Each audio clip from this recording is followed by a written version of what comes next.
Биз азыр Кызыл Аскердеги оңдоп түздөн толугу менен өткөрүлгөн көмөк чордондо турабыз. Бул электр станциясы Кызыл Аскерди жана Сокулукка чейинки аймакты толугу менен электр жарыгы менен камсыз кылат. Энергетиктердин айтымында кышында электр жарыгы үзгүлтүксүз өчүрүлбөйт.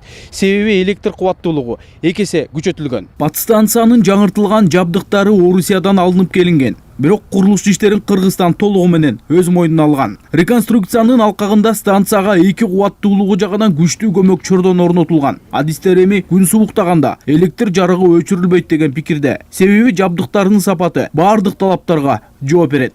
Каржы мөөнөтү 25 жылга 2,5% льготный кредит алынган Исламский банк развитиядан.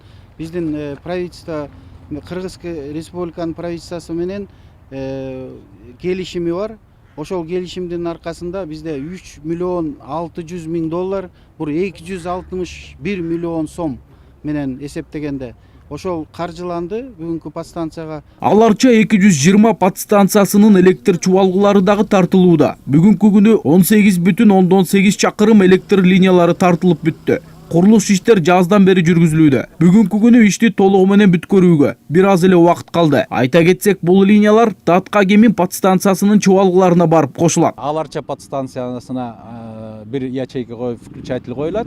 Анан 18 километр барып, жана Фрунзенская Кемин деген линиябыз бар. Ошол линияны бөлөт ортосунда. Бул болсо ушул Бишкектин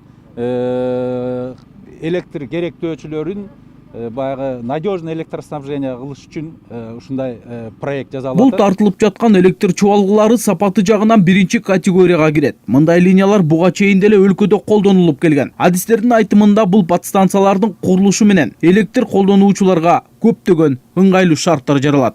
Тынчтык Акишев, Гүлчөрөк Казымкулов, Пирамида.